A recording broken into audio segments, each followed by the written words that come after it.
లూకాసు వార్త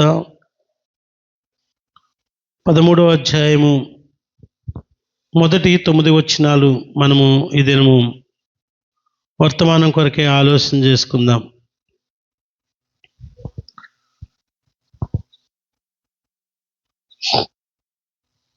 నేను చదువుతూ ఉన్నాను. లూకాసు వార్త 13వ అధ్యాయము మొదటి 9 వచనాలు. బైబిల్ ఉన్నవారు మీరందరూ కూడా మీ బైబిల్ని చూస్తూ నేను చదువుతుండగా ఆలోచన చేయండి. పిలాతు గలిలయులైన కొందరి రక్తము వారి బలులతో కలిపి ఉండెను. ఆ కాలమున అక్కడనున్న కొందరు ఆ సంగతి యేసుతో చెప్పగా ఆయన వారితో ఇట్లనెను, ఈ గలిలయులు అట్టి హింసలు పొందినందున వారు గలిలయలో ఉన్న వారందరికంటే పాపులని మీరు తలంచుతున్నారా? కారని మీతో చెప్పుచున్నాను. మీరు మారు మనసు పొందని పక్షమున మీరందరూ అలాగే నశింతురు. మరియు సీలోయములోని గోపురము పడి చచ్చిన ఆ 18 మంది యెరూషలేములో కాపురమున్న వారందరికంటే అపరాధులను తలంచుచున్నారా? కారని మీతో చెప్పుచున్నాను.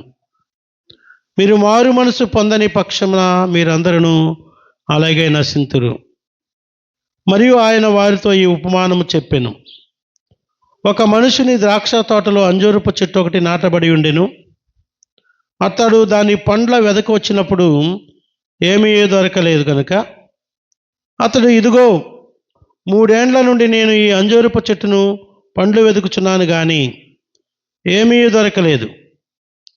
దీన్ని నరికివేయము, దీనివలన ఈ భూమియు ఎలా వ్యర్థమైపోవాలని ద్రాక్ష తోటమాలితో చెప్పాను.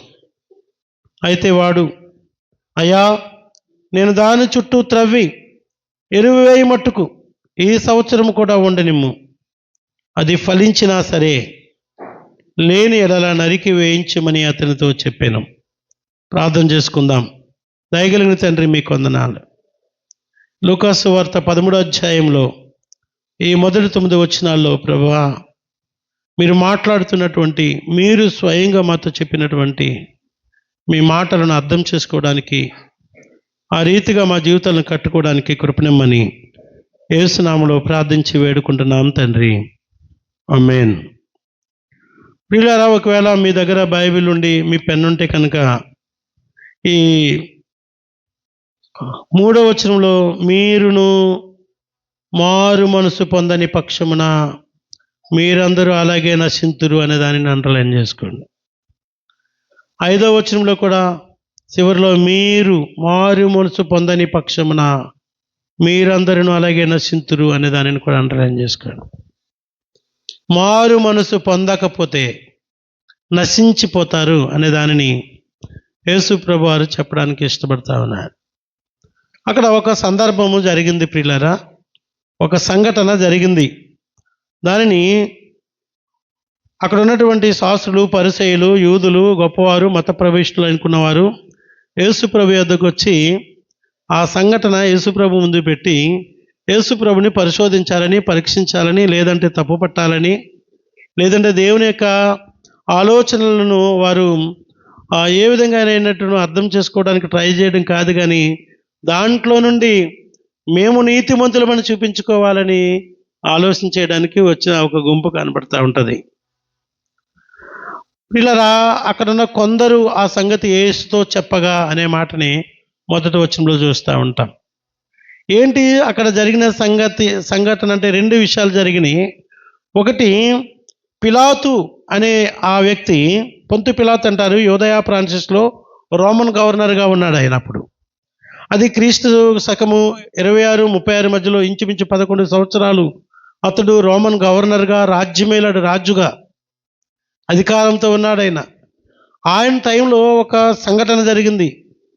ఆ యూదులు, నిష్ణాతులైన భక్తిపరులైనటువంటి యూదులు ఏం చేస్తున్నారంటే ధర్మశాస్త్రానుసారంగా జీవించాలా, పిలాతు ఆజ్ఞల ప్రకారంగా బ్రతకాలనే ఆ విషయం వచ్చినప్పుడు లోకంతో రాజీ పడిపోవాలా, వాక్యానుసారంగా జీవించాలన్న దగ్గర వారు ఆగిపోయారంట. మీలో కొందరికి ఈ విషయాలు చెప్తున్నప్పుడు బాధ అవుతుంది. మీరు బాధపడినా పర్వాలేదు, ఈ వైద్యుని పని మేము చేయవలసిన పని ఉంది, నాకు కనుక నేను చేస్తాను. ఈ ఈ మాటలు చాలామంది బయట ఉన్నవారు కూడా వింటారు. వినాలి, నాకు సంబంధం లేదు, నేను దేవుని వాక్యం ప్రకటించాలి. ఈ దేవరులకి మీరు అంతకుముందు మీరు పాలోలు కనుక పాలిస్తూ ఉంటారు. మీరు సెపరేట్ అయ్యారు. మీరు లోకంలో నుండి బయటకు వచ్చి ఆ దేవుడు మాకు వద్దు, యేసుప్రభు మా దేవుడు అని వచ్చారు. మళ్ళీ మీరు దేవరులకి ఎందుకు పాలిస్తారు? అంటే ఆ దేవర మాదని మీరు ఒప్పుకున్నట్ట? చెప్పండి అమ్మా, ఎందుకు ఇస్తున్నారు మీరు? అంటే వాళ్ళ మంచితనం కోరుకుంటున్నారా మీరు? సూటిగానే నేను అడుగుతున్నాను. మీరు దేవుని సంతోషపెట్టాలనుకుంటున్నారా, మనుషులను సంతోషపెట్టాలనుకుంటున్నారా? అక్కడికి యూదులకు వచ్చిన సమస్య అదే.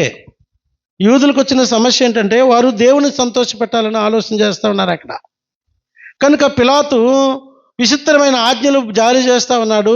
ధర్మశాస్త్ర ప్రకారంగా ఇవి వాళ్ళు కుదరదు, విగ్రహారాధన చేయొద్దని చెప్తే వాడు చేయమంటున్నాడు.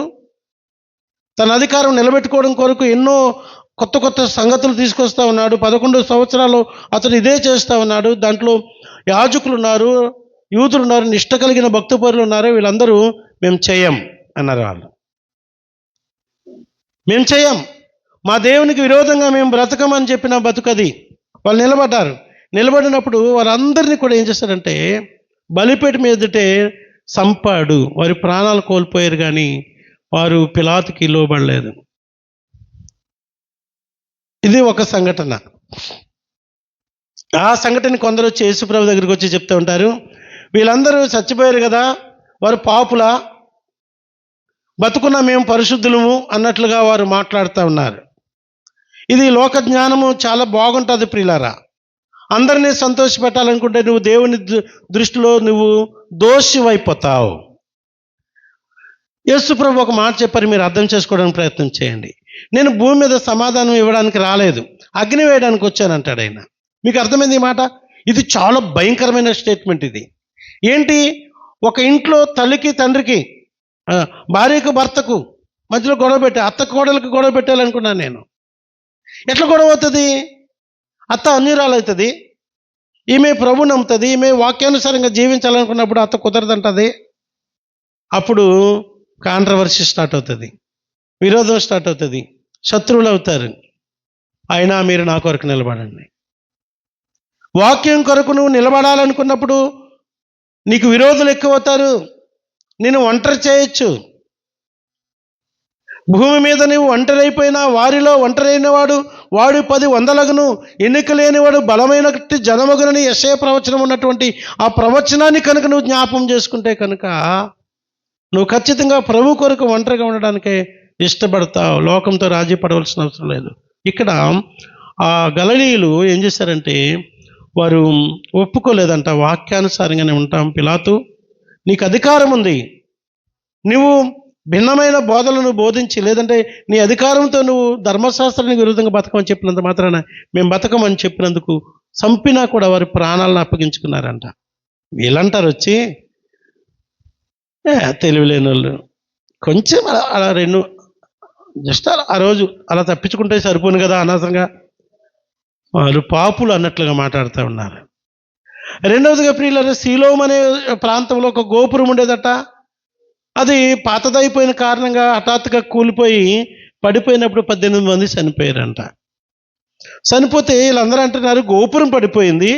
గోపురం అంటే వారు ఆరాధన చేయడానికి ఉన్నటువంటి ఒక దేవరకు సంబంధించిందో, లేదంటే ఒక ఎత్తైన శిఖరముకు సంబంధించింది కావచ్చు. అది పడిపోయి చనిపోతే అందరూ అనుకుంటున్నారంట దాని కింద పడిపోయారు కనుక పాపులు కాబట్టి దాని కింద పడి చనిపోయారు. చాలాసార్లు కొందరు యాక్సిడెంట్లు అయ్యో, ఏదైనా రోగాలు వచ్చో, ఏదైనా బీమార్లు అయ్యో, అన్ఎక్స్పెక్టెడ్ పరిస్థితులు చనిపోతే బతుకున్న వాళ్ళు అనుకుంటారు వాడు చాలా పాపి కనుక హఠాత్తుగా చచ్చాడు, మేము పరిశుద్ధులు కనుక గిట్లా ఉన్నాం. ప్రియులారా, మనం ఒక మాటను జ్ఞాపకం చేసుకోవడానికి ఇష్టపడదాం. కొరింథీ మొదటి పత్రిక 10వ అధ్యాయం మనం చూద్దాం. మొదటి కొరింథీ 10వ అధ్యాయము 11వ వచనం తీసినట్లయితే లేఖనాలు ఒక స్పష్టమైన విషయాన్ని పౌలు భక్తుల ద్వారా ప్రభు మాట్లాడుతూ ఉండడం చూస్తూ ఉంటాం. ఈ సంగతులు దృష్టాంతముగా వారికి సంభవించి యుగాంతమందును మనకి బుద్ధి కలుగుటకై వ్రాయబడెను. ఏదైనా ఒక సంఘటన జరిగిందనుకో, వినండి వినండి, అక్కడ వచ్చి నేను పెద్ద నీతిమంతుని గనుక, పరిశుద్ధుని గనుక, నేను గొప్పవాడిని గనుక, నేను భక్తిపరుని గనుక నేను ఇలా ఉన్నాను, వాళ్ళు అలాగ నాశనం అయిపోయారు, వాళ్ళకి అది వచ్చింది, వాళ్ళకి రోగం వచ్చింది, వాళ్ళకి పక్షవాతం వచ్చింది, గుండె నొప్పి వచ్చింది, వాళ్ళు బీదలైపోయారు, చచ్చిపోయారు. Hello, stop it. ఇది మానేయాలా? ఇది ఎందుకుంది? యుగాంతమందున్న మనకి బుద్ధి కలగడానికై దేవుడు మన కొరకు ముందుగా ఉంచినటువంటి హెచ్చరికలు. ఈ రెండు సందర్భాల్లో కూడా యేసుక్రీస్తు ప్రభువారు చెప్తున్న విషయం ఏంటంటే, మీరు మారు మనసు పొందాలి. లోకము చాలా వింత పోకడలో పోతా ఉంది. పరిస్థితులు చాలా గందరగోళంగా ఉన్నాయి. మోసం చేసేవారు ఎక్కువైపోతా ఉన్నారు. అన్యాయస్తులు పెరిగిపోతా ఉన్నారు. అక్రమము విత్తి దున్నుతూ దానిని నూరంతల ఫలము పొందుకుంటూ ఘనులుగా ఎదిగిపోతున్న వారు చాలామంది ఉన్నారు. నీతిమంతులైన వారు చాలా వేదన పడుతున్న సందర్భాలు ఉన్నాయి. ఇట్లాంటి పరిస్థితుల్లో సైతము పరిశుద్ధుడు పరిశుద్ధుడిగానే ఉండని, నీతిమంతుడు నీతిమంతుడిగా ఉండని అని చెప్పిన దేవుని మాటకు కట్టుబడి మన నీతిని కాపాడుకుంటూ మన మనస్సును మార్చుకోవాలి. 2024 సంవత్సరం చివరి ఆదివారంలో మాట్లాడుతూ ఉన్నాను, వినండి. చివరి రోజు కాదు, అది ఇంకొక 2 దినాలు ఉన్నది. చివరి ఆదివారం నేను మాట్లాడుతున్నాను, వినండి ప్రియులారా, గమనించండి. ఇన్ని వారాలు, లేదంటే నువ్వు రక్షణ పొంది ఎన్ని సంవత్సరాలైందో, ఇన్ని సంవత్సరాలలో కూడా నువ్వు ఏ విషయాల్లో మార్పు చెందకుండా ఇంకా అలాగే ఉండిపోయావో, ఆ విషయము బట్టి దేవుడు నిన్ను గట్టిగా అడగడానికి ఇష్టపడుతూ ఉన్నాడు. నేను ఒక మాట అడుగుతున్నాను, చెప్పండి ప్రియులారా. ఈరోజే కనుక నువ్వు చచ్చిపోతే, ఈ మాట నీకు ఎంత కష్టంగా ఉందో నాకు తెలియదు. ఈరోజే కనుక చచ్చిపోతే ఎక్కడుంటావు? ఎలాంటి తీర్పులో ఉంటావు చెప్పండి? అబద్ధం చెప్పకుండా నిజం చెప్పుకోండి. మీ మనసుకి మీరు మాట్లాడిన మాటలు, మీ భక్తిహీనమైన క్రియలు, మీ ఆలోచనలు, మీ ప్రవర్తన, మీ జీవిత విధానము, కుటుంబంలో ఉన్నటువంటి మీ గందరగోళ పరిస్థితులు, సమాజంతో ఉన్నటువంటి మీ రిలేషను, ఈ అన్నిటితో చూసుకొని ఈ పరిశుద్ధ గ్రంథం దగ్గరకు వచ్చి మీరు ఒకసారి ఆగి ఆలోచించండి. సస్తే ఎక్కడికి పోతావు? నిజం మాట్లాడుకో, నీకు నువ్వే చెప్పుకో, నిజం చెప్పుకో. ఎక్కడుంటావు? ఒక అబ్బా పాస్టర్ గారు చేస్తా అన్నాడు ఇంద్రబాబు, ఆ మాట నీకు అంత బాగోలేదేమో. ప్రభు వస్తే మనం ఎత్తబడాలి కదా, గ్యారంటీ లేదు. ఆయన ఎప్పుడు వస్తాడో చెప్పలేదు. నేను దొంగ వాళ్ళే వస్తానని చెప్పినాడు ఆయన. ఆయన ఈ క్షణమే వస్తే ఎక్కడుంటావు? మారు మనసు లేని వారులారా, మీ మనసు మార్చుకోకుండా మీ పాత క్రియలను చేస్తూ యేసు ప్రభుని ఎరిగి ఉండి కూడా మనసు మార్చుకోకుండా, రూపాంతరం చెందకుండా, యేసుక్రీస్తు ప్రభుని రక్షకునిగా అంగీకరించి తెలిసి కూడా మీ పాపపు స్థితిలో కొనసాగుతున్న వారు ఎవరైనా ఇంకా ఇక్కడ ఉంటే మీరు వచ్చి బాప్తిస్మం తీసుకుంటే నేను పిలవను. మీరు మారు మనసు పొందితే సాక్షార్థంగా మీరు బాప్తిస్మం పొందవలసిన అవసరం ఉంది, అంతే. లేకపోతే ప్రభు వచ్చినా నువ్వు చనిపోయినా నిశ్చయంగా నువ్వు నరకంలో ఉంటావు. మారు మనసు పొందని పక్షముగా మీరందరూ అలాగే నశింతురు. 2 మార్లు 5 వచనాల్లో 2 సార్లు నశించిపోతారనే మాటను చెప్పాడు ఆయన. నశించిపోతారు.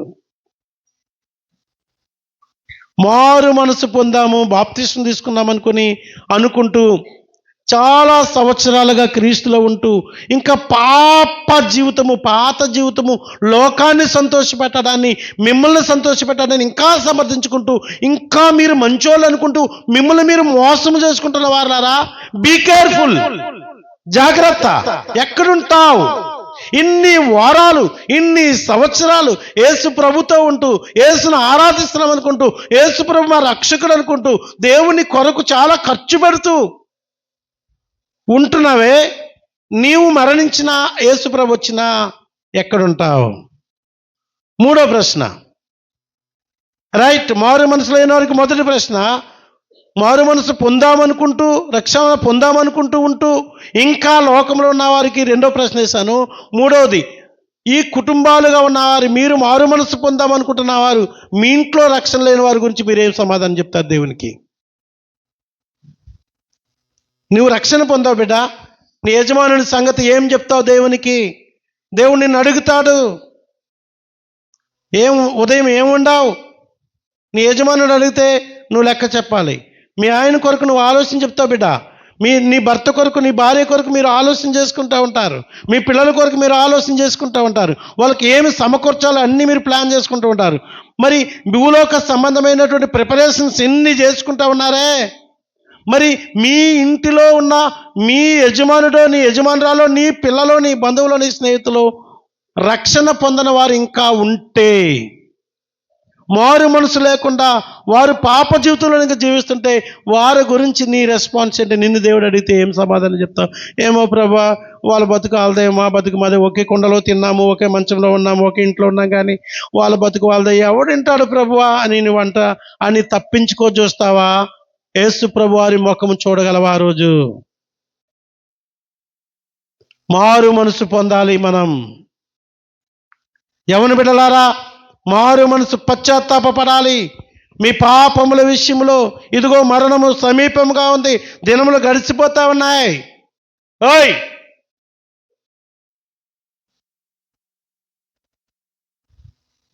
దినములు గడిచిపోతా ఉన్నాయి.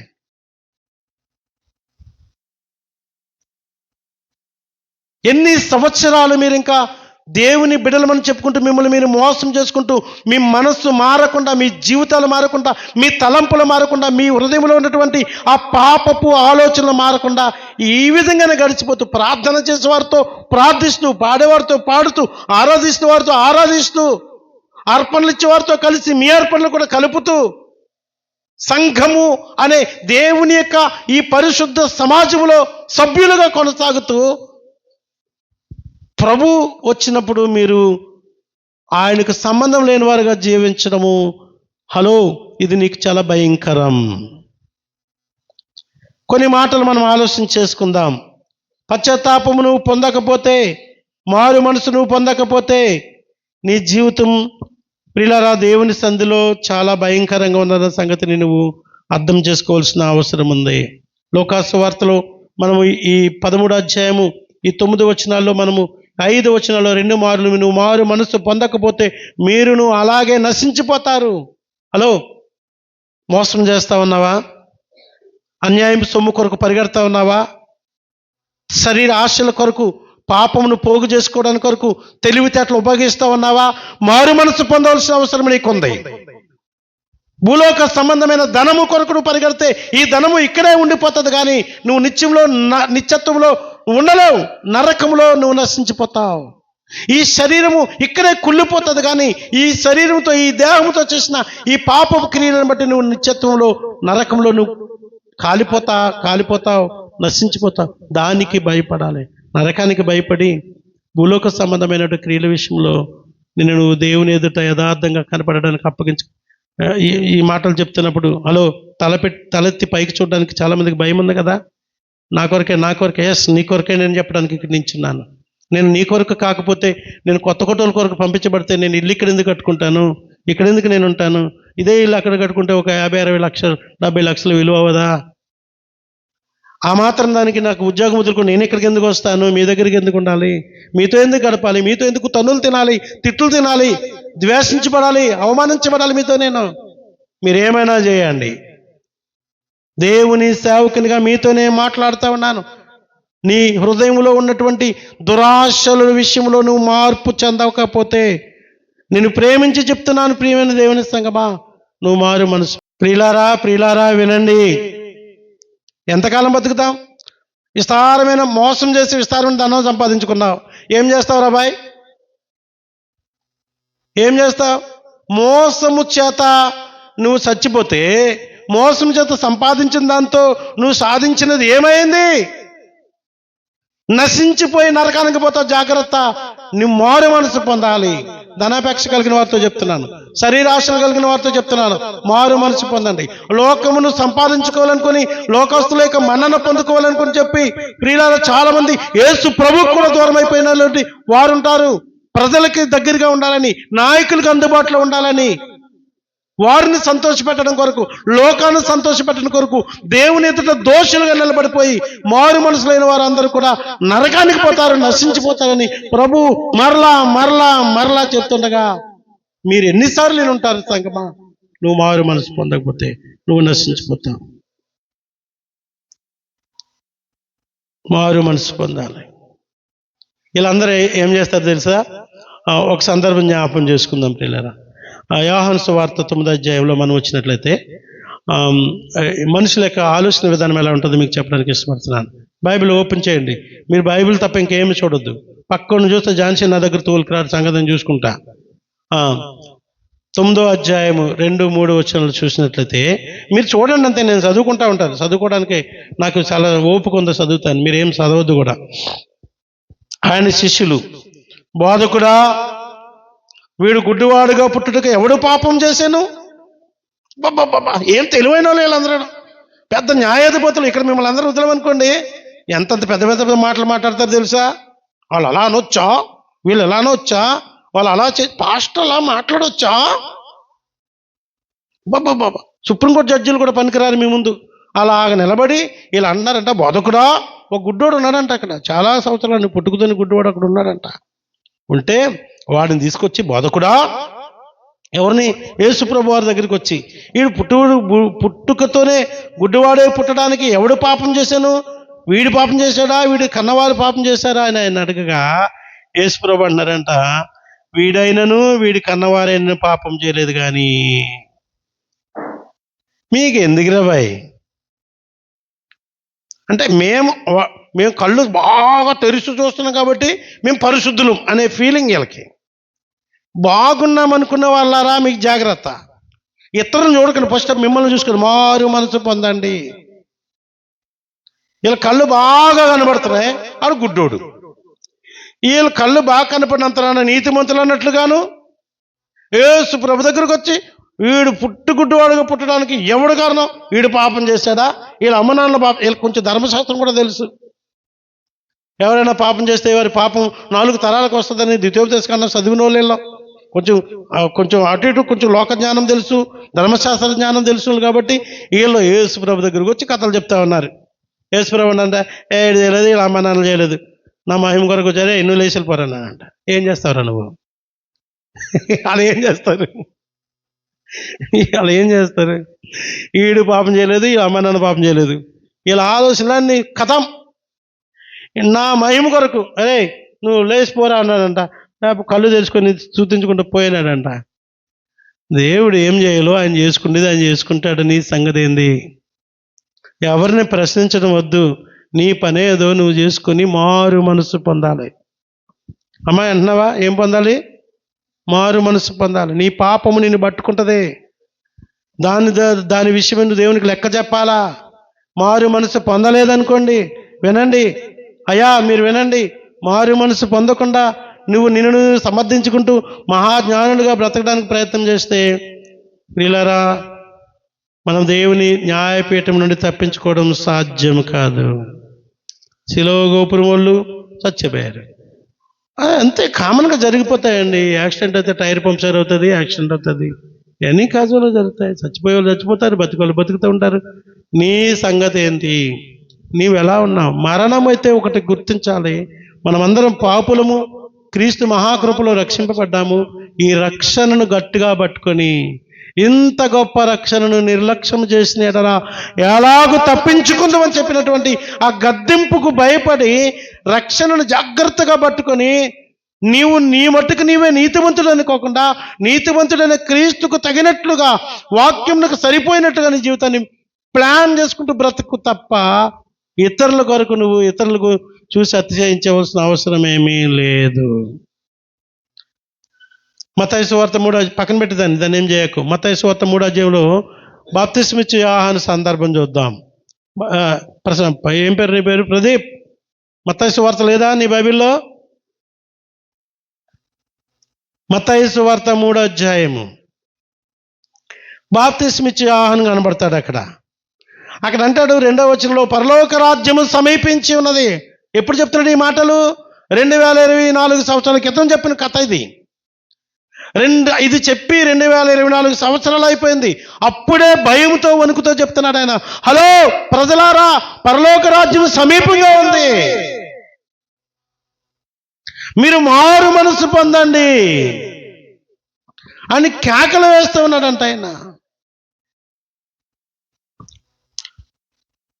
నేను మత్తయి సువార్త బైబిల్ని మొదటి నుండి చదువుకుంటూ వచ్చాను రక్షింపబడిన కొత్తలో.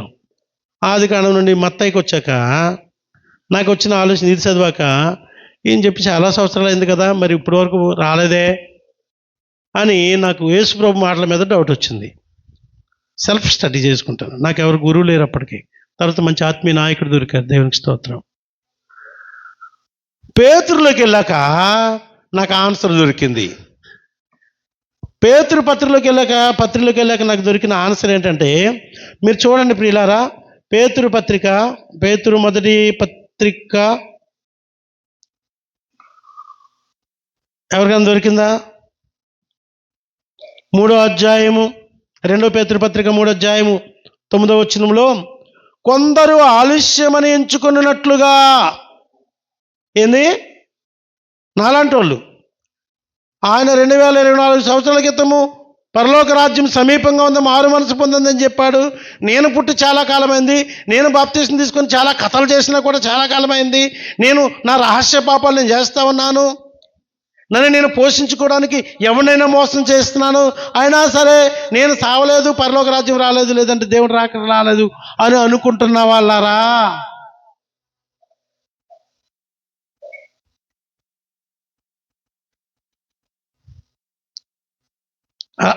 అలాంటి ఆలోచన ఎవరికైనా వచ్చింది ఇక్కడ? దేవుడు ఉన్నాడా లేడా? ఆడెవడో హేతువాది అయ్యాడంట. ఏ వాది? దేవుడు లేడని మొదలెట్టాడంట. మన సంఘ కుటుంబంలో ఉండి ఒకడు, ఆడి పేరు బుద్ధిహీనుడు అని బైబిల్లో ఉంది. ఆడి గురించి ముందే చెప్పేశాడు యేసు ప్రభు. ఒక బుద్ధిహీనుడు తయారవుతారు కొందరు. దేవుడు లేడంటారు వాళ్ళు. ఏమంటారు? దేవుడు ఉంటే నాకు చూపించరా అంటారంట.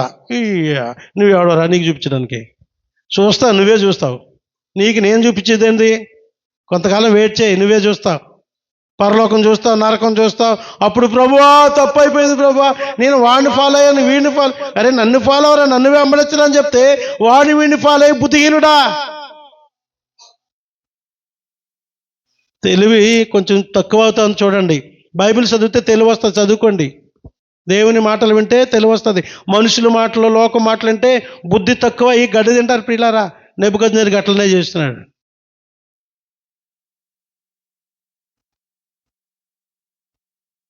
దేవుని పిల్లలారా, కొందరు ఆలస్యమని ఎంచుకుని అప్పుడే వస్తాడేంట్రా, మా నాయన పోయే, మా అమ్మ పోయే, మా తాతలు పోయే, మేము కూడా పోతాం. వస్తుంది, ఉందా లేదా కథ. అందుకని నిర్లక్ష్యం. అందుకని తరాల కొరకు ఆలోచన చేస్తూ, నా పిల్లల కొరకు, నా పిల్లల కొరకు ఆలోచన చేస్తూ, విస్తారమైన దోషం చేస్తూ, పాపం చేస్తూ, అక్రమాలు చేస్తూ సంపాదించడానికి పరిగెట్టే వాళ్ళు, శరీరమును పోషించుకోవడానికి చాలాసార్లు చెప్తాను ఇదే మాట, శరీర సంబంధమైన దుష్టత్వం చేయడానికి ఇష్టపడుతున్నవారు జాగ్రత్త ప్రియులారా, గమనించండి.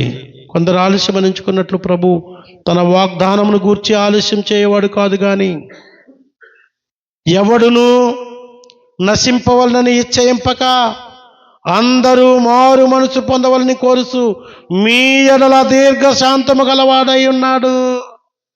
వెయిటింగ్ చేస్తాడమ్మా. హలో, ఈరోజు 2024 సంవత్సరం ఈ తారీఖు వరకు నువ్వు బ్రతుకున్నావు, రక్షణ పొంది చాలా సార్లు నీ ఇష్టానుసారంగా బ్రతికేస్తున్నా సరే, దేవుడు నీకు ఇంకొక ఛాన్స్ ఇస్తామన్నాడు.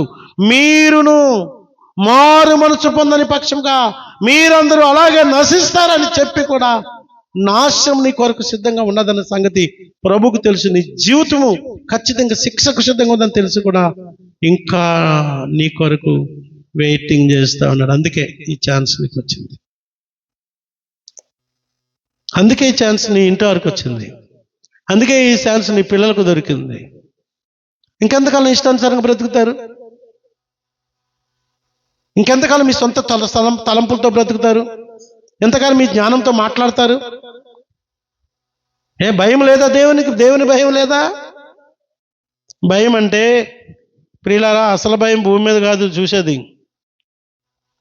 అసలు భయం అక్కడ ఉంటుంది ప్రియులారా. అక్కడ ఏముంటుందంటే ఏడ్చుటయు పండ్లు కొరుకుటయు ఉంటాయి. నిరంతరం జరిగే పంచాయతీ అక్కడ అది. ఇంకక్కడ ఏమీ ఉండదు. కనుక వీళ్ళు ఏం చేస్తున్నారంట, మేము మేము నీతివంతులుగా ఉన్నాం, మేము పరిశుద్ధులుగా ఉన్నాం, మాకేం కాదు అని ఇతరుల గురించి ఆలోచన చేయడం ప్రారంభించారంటే యేసుప్రభు చెప్తున్నారు, మీ సంగతి చూసుకోండి. మనము ఈ లూకాసు సువార్త 13వ అధ్యాయంలో 6వ వచనానికి వచ్చినట్లయితే ఇదంతా జరుగుతూ గలిలయలో పిలాతు సంగతి మాట్లాడి పడిపోయిన గోపురం కింద పడి చచ్చిన 18 మంది గురించి మాట్లాడుతూ ఈ రెండు సందర్భాల్లో కూడా లోకంలో చాలా జరిగిపోతూ ఉంటాయి.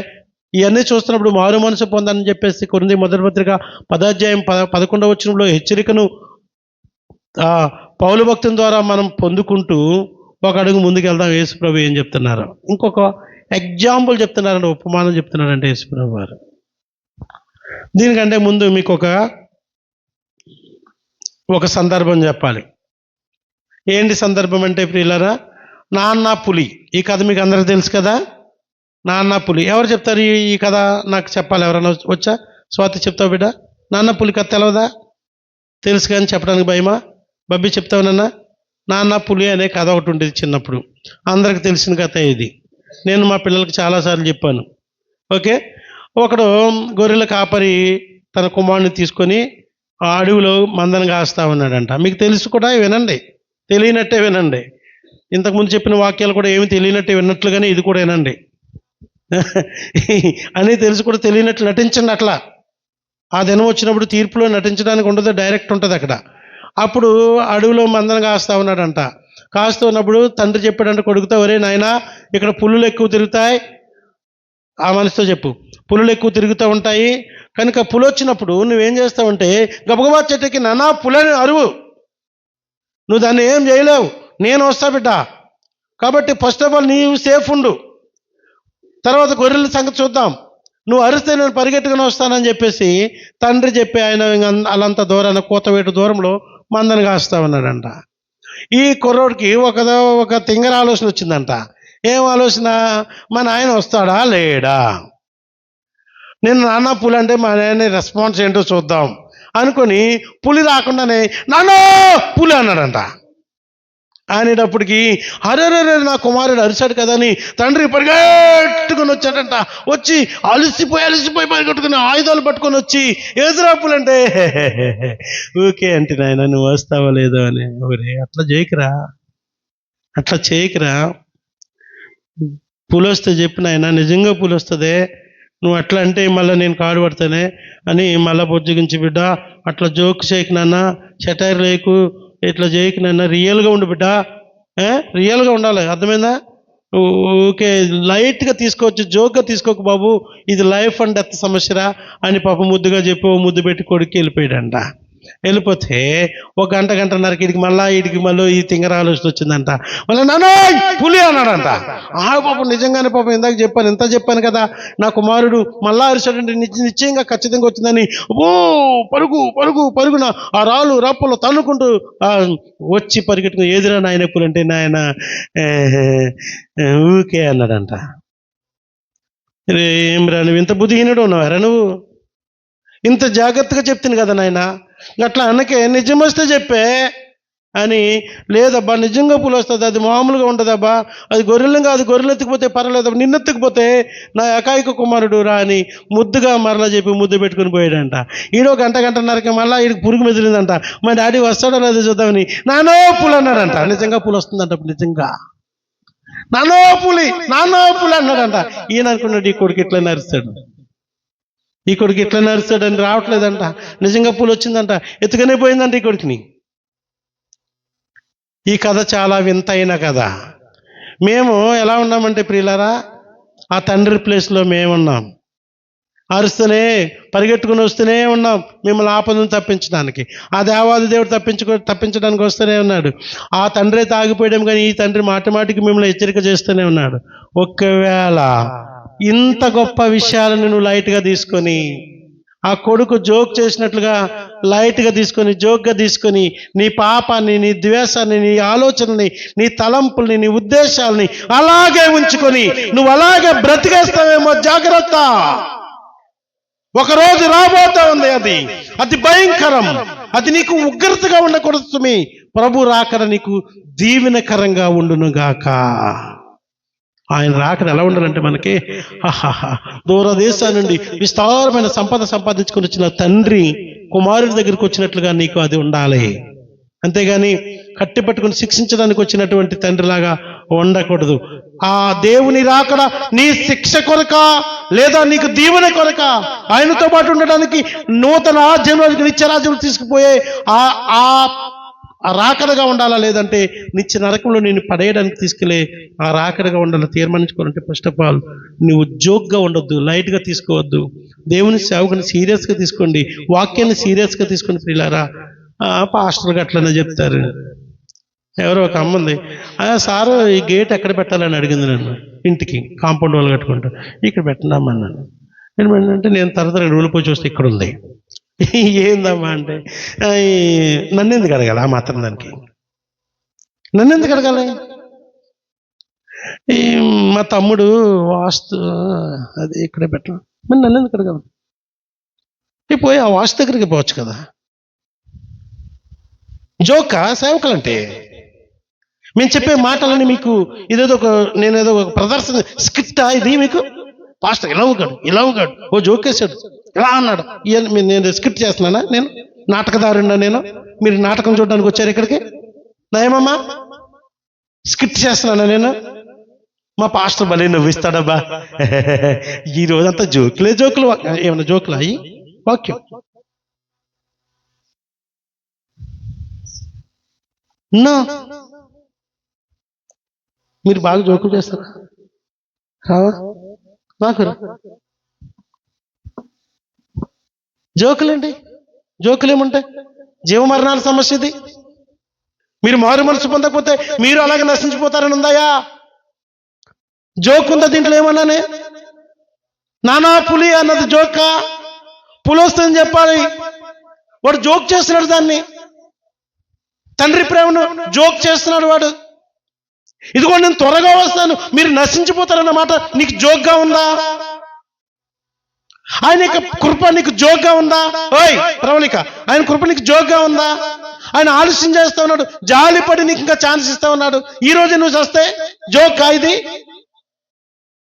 నరకానికి పోవడం జోకా? నో, జాగ్రత్త ప్రియులారా, జోక్ కాదురా బాబు, ఇది జోక్ కాదు. మారు మనసు పొందాల్సిందే. ఇదేదో అరిసి నేను ముగించ. No, it not a joke, not a joke. ఏమనుకుంటున్నారు మీరు అసలు?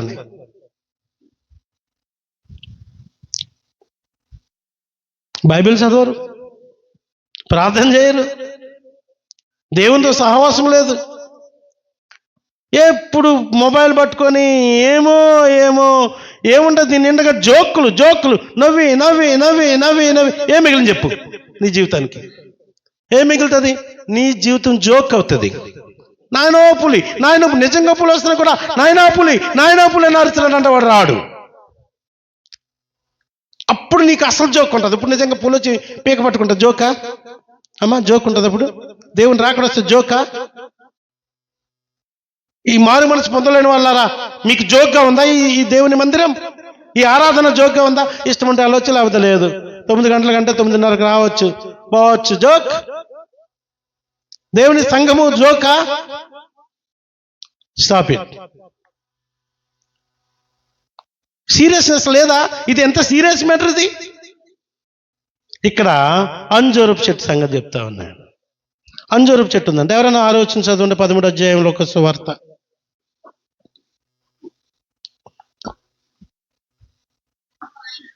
చదువుట.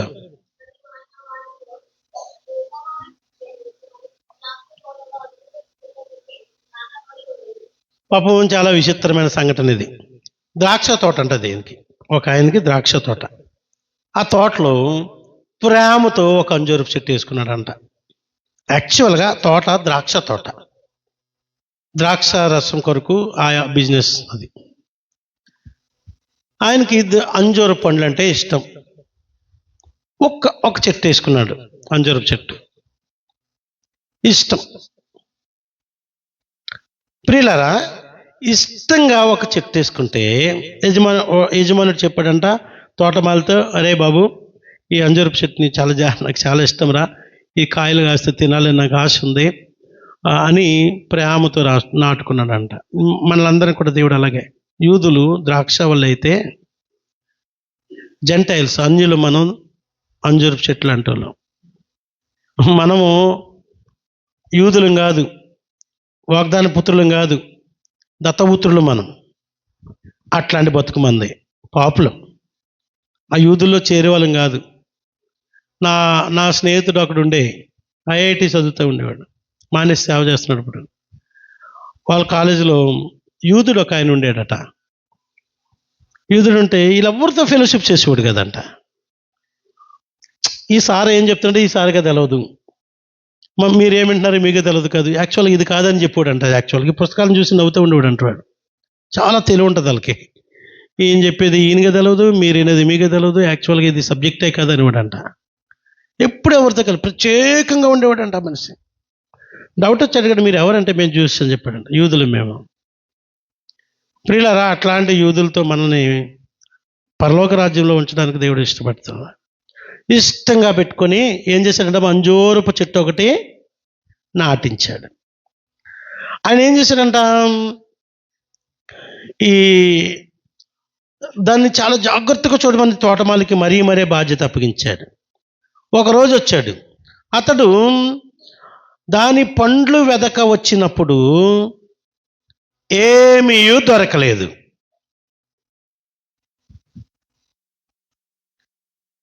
వినండి, పండ్లు వెతకడానికి వచ్చాడంట, ఏ పండు దొరకలేదంట.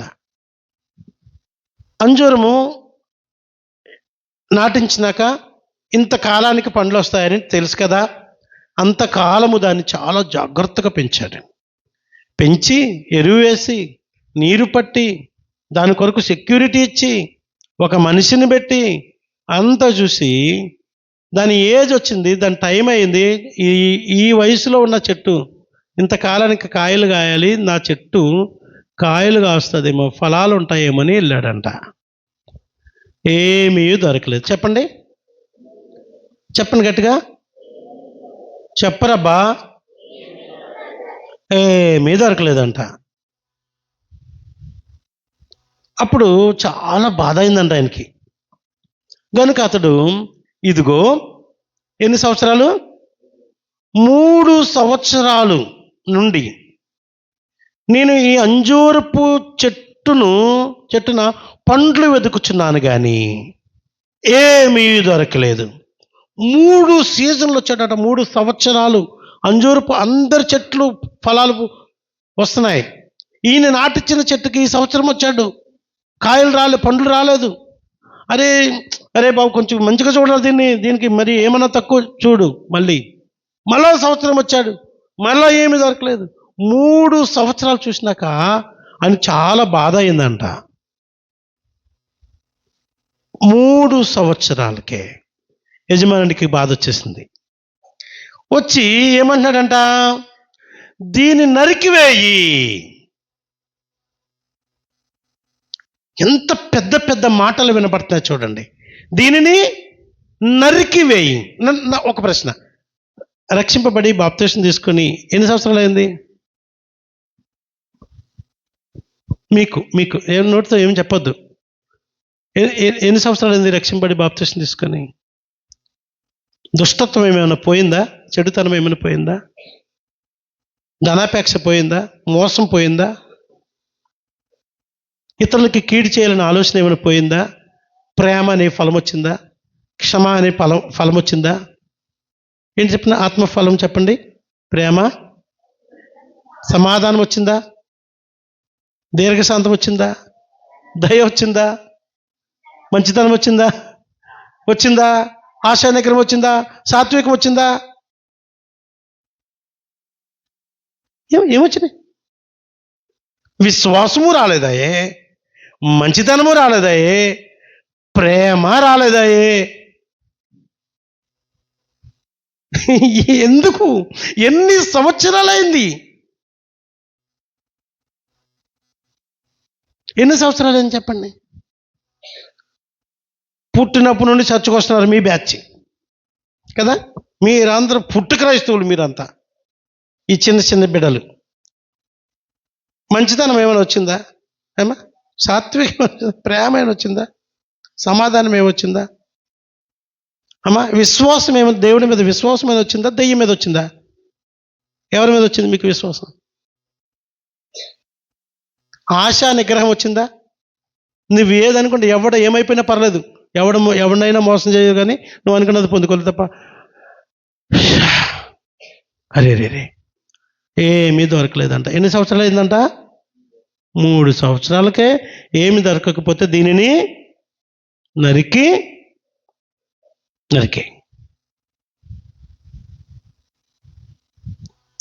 యజమానికి తెలుస్తుందండి, యజమానికి తెలుస్తుంది బాధ. పిల్లలు పుట్టినాక 18-19 సంవత్సరాలు అయిపోయి 20 సంవత్సరాలు అయ్యి 22 సంవత్సరాలు అయ్యి గాడిదలాగా తిరిగి ఏమి ప్రయోజనం కాకుండా ఇంటి దగ్గర అంత ముద్ద తిని గాడిదలాగా రోడ్డు అంటే తిరుగుతుంటే తల్లిదండ్రులకు అర్థమవుతుంది బాధ. బున్న బంగారు తండ్రి అని ఒళ్ళో పెట్టుకుంటారా ఎవరైనా? గాడిదలాగా తిరిగే వాళ్ళని, ఏ ప్రయోజకులు కాకుండా గల్లీలో తిరిగే వాళ్ళని రోడ్ల మీద పెట్టుకుని తిరుగుతారా? ఏ తల్లైనా? ఆ తల్లైనా చెడ్డది కావచ్చు, ఈడైనా చెడ్డోడు కావచ్చు. అట్లాంటి వాళ్ళు కూడా ఉన్నారు ప్రియులారా. ఇది ఎంత భ్రష్టత్వమో తెలుసా? కొన్ని దేశాల్లో ఒక వయసు వచ్చిన తర్వాత బయటకు తోలేస్తారంట. పోరా పో, నీ బతుకు నువ్వు బతుకు, అవసరం లేదు మా ఇంట్లో నువ్వు. ప్రయోజనము లేని వారిలో ఇట్లాంటి వాళ్ళు భూమికి భారం, ఊకే బరువు భూమి. ఎవరికి ఉపయోగం ఉంటుంది వీళ్ళు? సంఘానికి ఉపయోగపడరు, కుటుంబానికి ఉపయోగపడరు, సమాజానికి ఉపయోగపడరు, తన ఇంటికి దారుణం, వాళ్ళకు కూడా ఉపయోగపడరు. వస్తే నరకానికి పోతారు. కనీసం వాళ్ళకన్నా పుట్టడం వల్ల కనీసం నువ్వన్నా పరలోకం పోవాలి కదరా, కానీ నీకన్నా ఉపయోగం అవ్వాలి కదరా నువ్వు. అటు భక్తి లేదు, ఇటు ముక్తి లేదు, అటు భుక్తి లేదు, ఏమీ లేదు, వేస్ట్. యేసు ప్రభువు లాంగ్వేజ్లో చెప్తున్నాడు, నరికే ఈ కొడుకుని, వేసాయి, ఈడ అవసరం లేదు, ఈ బిడ్డను వేసాయి. ఒక్క ఫలము లేదు. ఇన్ని సంవత్సరాలు మారు మనసు పొంది బాప్తిస్మం తీసుకొని సంఘానికి నడుస్తూ విశ్వాసమే రాలేదు వీళ్ళకి. నన్ను నమ్మలేదు వీళ్ళు, నా మీద పరిపూర్ణమైన విశ్వాసం లేదు. సంవత్సరాలు బైబిల్ని మోసి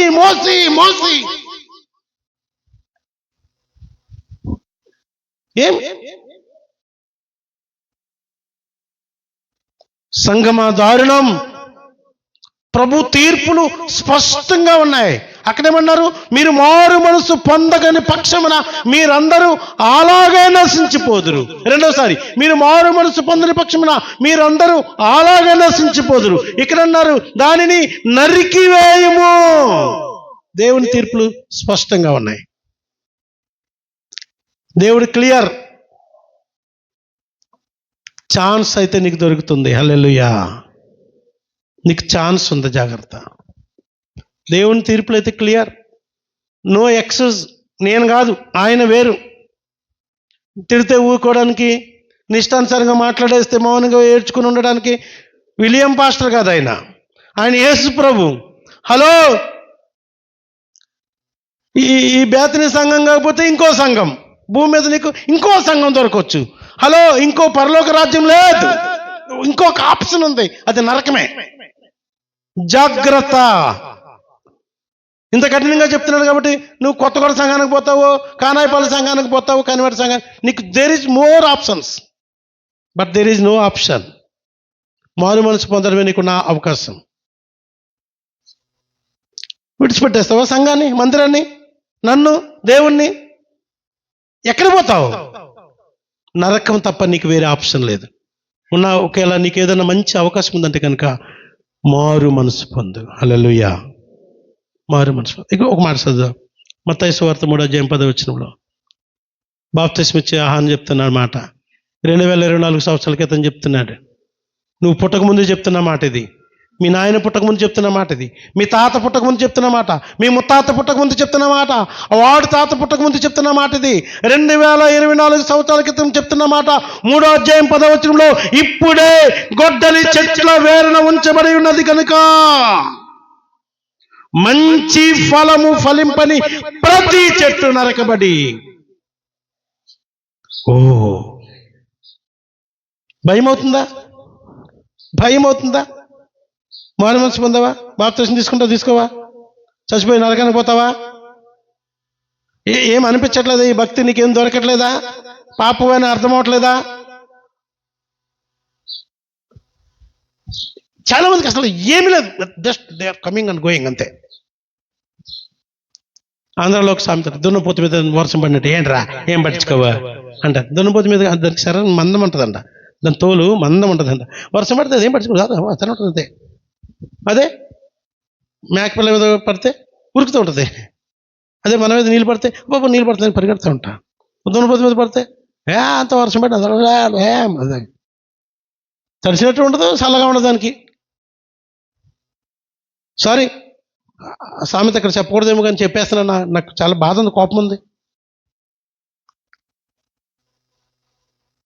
ఏం పట్టదా? ఏం మారు మనసు పొందాలని, పశ్చాత్తపడాలని, ప్రార్థన చేసుకోవాలని, వాక్యం చదవాలని, నేను జీవించిన జీవితం తప్పు అని ఏమి అనిపించట్లేదా? యోహాను సువార్త 15వ అధ్యాయంలోకి వస్తే, నేను నిజమైన ద్రాక్ష వాళ్ళని మీరు తీయగలరు. 2వ వచనంలో దొరికిందా మీకు? మీ బైబిల్లో ఉన్నదా? తీయండి. నక్షత్ర యోహాను సువార్త 2వ అధ్యాయం ఎందుకు తీయట్లేదు? 2వ అధ్యాయం 15వ అధ్యాయం 2వ వచనంలో, నాలో ఫలింపని ప్రతి తీగెను తీసి ఆయన పారవేస్తాడు. మీరు ఫలించకపోతే ఖచ్చితంగా ఉన్న నియమం ఏంటంటే కటింగ్. ఉన్న ఒకే ఒక అవకాశం, నువ్వు ఫలించాలంతే. నాలో ఫలించని ప్రతి తీగను ఆయన తీసి పారవేయును. ఫలించు ప్రతి తీగ మరి ఎక్కువగా ఫలింపవలనని దానిలో పనికి రాని తీగలు తీసివేయును. దేవుని శిక్షను ఇక్కడ స్పష్టంగా చెప్తూ ఉన్నాడు ఆయన. నాలో ఫలించకపోతే మీరు కటింగ్ అయిపోతారు. ఎక్కడికి పోతుంది? మొదటి కీర్తన చెప్తారు ఎవరైనా? చెప్పిటారా? జల్దీరా. మొదటి కీర్తన, దుష్టుల ఆలోచన చెప్పున అని ప్రారంభమవుతుంది. గట్టిగా చెప్పాం, పరిగెట్టుకుని రా, జల్దీరా. గట్టిగా చెప్పు. దుష్టుల ఆలోచన చెప్పు నడవక, పాపుల మార్గం నిల్వక, అపాసకులు కూర్చుండ చోటను కూర్చుండక, యెహోవా ధర్మశాస్త్రం నందు ఆనందించు దివారాత్రం దాన్ని ధ్యానించువాడు ధన్యుడు. అతని నీటి కాలువలలో ఎవరో నాటబడినదై ఆకు వాడక తన కాలమందు ఫలం ఇచ్చుచు చెట్టు వలె నుండును. అతను చేయనిదంతా సఫలమగును. దుష్టులు అలాగనుండక గాలి చెదరగొట్టు పొట్టు వలె నుండు. కాబట్టి న్యాయ విమర్శలో దుష్టులు, నీతిమంతుల సభలో పాపులు నిలువరు. నీతిమంతుల మార్గం యెహోవాకు తెలియను, దుష్టుల మార్గం నాశనంకు నడుపును. దుష్టుల మార్గం, ఇంకో గిఫ్ట్ తీసుకో, క్లాప్స్ కొట్టండి. గాలికి చెదరగొట్టబడు పొట్టు వలె ఉందురు. అంతకుముందు ఫలించు చెట్టు వలె ఉందురు. 2 మాటలు ఉన్నాయి. ఫలించు చెట్టు, గాలికి చెదరగొట్టబడు పొట్టు. నువ్వు పొట్టు వలె ఉంటావా? ఫలించు చెట్టు వలె ఉంటావా? ఫలించు చెట్టేమో అది దీవించబడతా ఉంది, గాలికి ఎగరగొట్టబడి పొట్టేమో కాల్చివేయబడతా ఉంది. వారికి దుష్టులని పేరుంది, వీళ్ళకి నీతిమంతులని పేరుంది. నీకు ఏ పేరు పెట్టాలి? నువ్వేం పేరు పెట్టుకుంటావు? నీ పేరేంట్రా? అది నేను పెట్టిన పేరు. నువ్వేం పేరు పెట్టుకుంటావు? ఇప్పుడు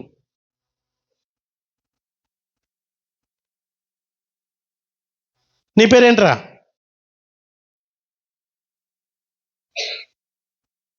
నేను పెట్టిన పేరు చెప్పకండి, మీరు పెట్టుకోండి పేరు.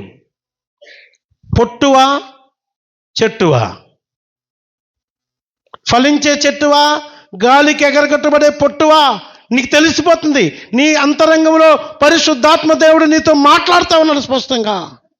నువ్వు ఎలా ఉన్నావో నీకు తెలుసు. ఒకవేళ నువ్వు ఎగిరిపోతావు అని నీకు అనిపిస్తే ప్రభుని పట్టుకో.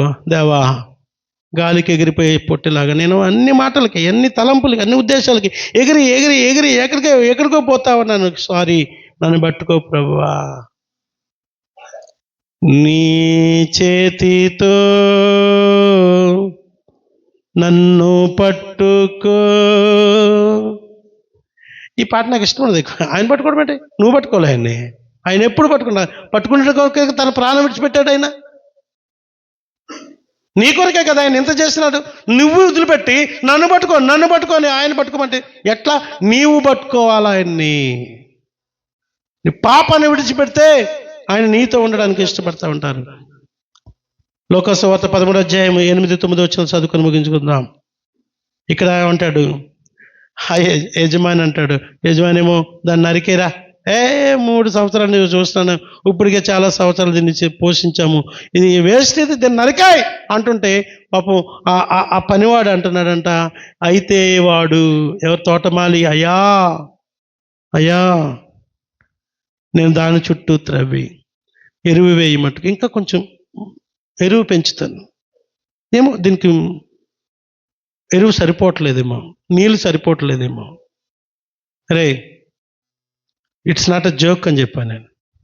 ఎరువు సరిపోవట్లేదేమో, ఇంకా సాలట్లేదేమో, ఈ వాక్యం డోస్ సరిపోవట్లేదేమో, ఈ ప్రార్థనలు సరిపోవట్లేదేమో, ఇంకా ఏదో చేసుకుంటాం. సేవకులు మా బాధలు ఇయే మా బాధలు, ఉపవాస కుడుకులు, వారం రోజులు ఉపవాసాలు, ఈ సాలట్లేదేమో, విజ్ఞాపన ప్రార్థనలు ఈ సాలట్లేదేమో, ఆల్ నైట్ ప్రేయర్లు ఈ సాలట్లేదేమో, ఇంకొక ప్రార్థన, ఇంకొక రీతిగా, ఇంకొక మీటింగ్, ఏదో ఒకటి చేయాలి ప్రియులారా, ఏదో ఒకటి చేస్తానే ఉన్నాం. మిమ్మల్ని ఖాళీగా ఉంచుతున్నామా? ఏదో విధంగా ఆయన సన్నిధికి నడిపిస్తూనే ఉన్నాం కదా. కుటుంబ ప్రార్థన పెట్టుకుని ఏమన్నా 4 మాట్లాంటారేమో, అయ్యా ఇంకా కొంచెం వేస్తాను నీరు, కొంచెం నీళ్ళు పెడతానయ్యా. తోట మళ్ళీ రిక్వెస్ట్ చేస్తున్నాడు యజమానుని, అయ్యా పాపం ఎంత పెరిగింది కదా, నిజమే నువ్వు అన్నది కరెక్టే, 3 సంవత్సరాలు అయింది, నువ్వు చూస్తావు నా నీకు పండ్లు రాలేదు, నరికే, నువ్వు న్యాయవంతుడు అయ్యా, బట్ ప్లీజ్. దేవుని కృప, యేసుక్రీస్తు ప్రభువారికి సాదృశ్యం తోటమాలి. తన స్వరక్తం ఇచ్చి సంపాదించిన సంఘము నాశనమైపోవడం ఆయనకి ఇష్టం లేదు. నువ్వు పాడైపోవడం ఆయనకి ఇష్టం లేదు. నువ్వు ఇదే దుష్టత్వంతో జీవించడం ఆయనకి ఇష్టం లేదు. నీ తలంపులు ఎలాగ ఉండడం ఆయనకి ఇష్టం లేదు. నీ ఉద్దేశాలు ఎలా ఉండడం ఇష్టం లేదు. మారు మనసు పొందాలి. ఇంకా ఏమైనా చేద్దాం, ఇంకొక ఛాన్స్ ఎరువు వేయడానికి. ఏమన్నాడంటే చదవండి, అయ్యా నేను దాన్ని చుట్టూ తవ్వుతాను, ఇంకా ఏమన్నా ఉన్నాయేమో, బాగా తవ్వుతానయ్యా, వేరుకి ఏమన్నా పురుగు పట్టిందేమో చూస్తానయ్యా, లోతుగా తవ్వుతాను, మంచి ఎరువు వేస్తాను. ఇంకా మీకు తెలుసా, కొబ్బరి తోటలు మాకు ఉండే ఆంధ్ర ఊళ్ళో అమ్మేసుకున్నాం. కొబ్బరి తోటకి ఏం చేస్తారంటే ప్రతి సంవత్సరము చుట్టూ తవ్వుతారు, ఏరు నరుకుతారనమాట. చాలా విచిత్రం అనిపిస్తుంది. వేరు నరికి దాని చుట్టూ కొత్త కాంపోస్ట్ వేసి, ఎరువు వేసి మూస్తారనమాట, నీళ్ళు పడతారనమాట. కొత్త ఏరు వస్తుంది లోపల నుండి, మళ్ళా జీవం వస్తుంది, దానికి ఫలాలు ఎక్కువ వస్తాయి, కాపుదాలు ఎక్కువ వస్తుంది. అన్నాడు, నేను ఇంకా తవ్వుతానయ్యా, ఎరువు వేస్తానయ్యా, ఒక్క ఛాన్స్, ఓన్లీ 1 year. అది ఫలించినా సరే, లేకపోతే అప్పుడు తీసేయి. దేవుడు ఎన్నిసార్లు మీ కొరకు ఇలా వెయిటింగ్ చేశాడు. తండ్రి దగ్గర అడిగాడు, ఈరోజు నువ్వు బతుకున్నావంటే, ఈరోజు నువ్వు ఇంకా దేవుని బిడ్డగా ఉన్నావంటే, దేవుడు నీ ఇంటిలో చాలా మందికి ఇంకా జీవం ఇచ్చాడంటే, బ్రతికిచ్చాడంటే, హలో నువ్వు గొప్ప అని కాదు ఈ మందిరానికి వచ్చింది, ఇక్కడికి చర్చ్ బిల్డింగ్లోనికి నువ్వు రావడం నీదేమి కాదు. ఆయన నిన్ను ఎన్నుకున్నాడు, ఈ గ్రామంలో, ఈ కుటుంబంలో నిన్ను ఎన్నుకున్నాడు. ఆయన నిన్ను ప్రేమించాడు ప్రత్యేకంగా. ఆయనకు లోబడతావేమని ఎదురు చూస్తూ ఇంకొక ఛాన్స్ ఇస్తా ఉన్నాడు ప్రియులారా. వెయిటింగ్ ప్రియులారా, ఆయన చాలా ఎదురు చూస్తా ఉన్నాడు. అంటున్నాడు, అయ్యా ఒక్క ఛాన్స్ ప్రభువా, రోమపత్రిక 2:4 దేవుని అనుగ్రహము మారు మనసు పొందుటకు నిన్ను ప్రేరేపించుచున్నదని ఎరుగక. దేవుడు నిన్ను ఎందుకు అనుగ్రహిస్తున్నాడు, ఎందుకు కనికరిస్తున్నాడు, ఎందుకు కృప చూపిస్తున్నాడు అంటే, హలో ఎవరొస్తున్నా వినండి, ఎందుకు దేవుడు ఇంకో ఛాన్స్ ఇస్తున్నాడంటే నీకేమన్నా మారు మనసు వస్తుందేమో అని ప్రేరేపిస్తూ ఉన్నాడని నువ్వు ఎరుగక ఆయన అనుగ్రహ ఐశ్వర్యమును, సహనమును, దీర్ఘశాంతమును తృణీకరిస్తున్నావేమో. నేను మాట్లాడుతుంటే అబ్బో నేను వ్యభిచారం చేయట్లేదు, దొంగతనం చేయట్లేదు, అన్యాయం చేయట్లేదు, అట్లా ఇట్లా నేను ఎవరికి ఎంత పెద్ద థింక్ చేసుకోండి, పర్లేదు. చిన్న విషయాలు మొదలుకొని అన్ని విషయాలలో ప్రభు కోరిన మాదిరిలో నువ్వు ఉండకపోతే దేవుడు అనుగ్రహము ఇస్తూ ఉన్నాడు. అది నీవు మారు మనసు పొందడానికే, అందుకే నిన్ను ప్రేరేపిస్తున్నాడు. నువ్వు ఎరగకుండా అనుగ్రహ ఐశ్వర్యం అనే పదాన్ని వాడుతూ ఉన్నాడు. దేవుని అనుగ్రహము ఐశ్వర్యముని కది. ఈ అనుగ్రహ ఐశ్వర్యాన్ని, ఆయన సహనాన్ని, ఆయన దీర్ఘశాంతాన్ని తృణీకరించి మరలా ఇక్కడ లేచిన తర్వాత నేనే అని నువ్వు పోతున్నావేమో. బీ కేర్, జాగ్రత్త. దేవుని సహనం, మన పాపాలు ఉన్నప్పటికీ దేవుడు మనకి మార్పు కొరకు సమయం ఇస్తా ఉన్నాడు. దేవుని సహనాన్ని గుర్తుపెట్టుకో. 2, యేసుక్రీస్తు ప్రభువారు మధ్యపడ్డాడు, అందుకే నువ్వు బతుకున్నావు. తన స్వరక్తం ఇచ్చి సంపాదించాడు కనుక తండ్రి నిన్ను ఎప్పుడో తీసేయాలనుకుని ఉండుంటాడు. కానీ యేసుక్రీస్తు ప్రభువారు మధ్య వచ్చి, తండ్రి ప్లీజ్ ఇది ఈ నుంచయ్యా, ఈమె నుంచి ఆయన నీ కొరకు విజ్ఞాపన చేస్తున్నాడేమో పరిశుద్ధాత్మ దేవుడు. ఈ అవకాశాన్ని నువ్వు ఉపయోగించుకోవాలి, లేకపోతే తీర్పు ఖచ్చితం. ఇక్కడ మనం మళ్ళా ఈ ప్యాసేజ్ మొత్తాన్ని మరొకసారి 3 మాటలు చూద్దాం. 3వ వచనంలో, మీరు మారు మనసు పొందని పక్షమున మీరందరూ అలాగే నశింతురు. 5వ వచనంలో చివరి లైన్ చదవండి ఎవరైనా. మీరు మారు మనసు పొందని ఎడలా మీరందరూ అలాగే నశించుదురు. 7వ వచనంలో చివర నరికివేయము, దీని నరికివేయము. 9వ వచనం చివరిలో మొత్తం వచనం చదువుదాం. అది ఫలించినా సరి, లేని ఎడలా నరికించి వేయము. 4 సార్లు లేపే లేపే లేపే అని చెప్తున్నాడు దేవుడు. దేవుని తీర్పులు స్థిరంగా ఉన్నాయంతే, ఖచ్చితం. ఛాన్స్ అయితే ఇచ్చాడు నీకు, సద్వినియోగం చేసుకుంటావా? నువ్వు ధన్యుడివి, ధన్యురాలివి. లేకపోతే నీ ఇష్టం. దైవాశీస్సులు దేవుడు మేము దీవించును గాక.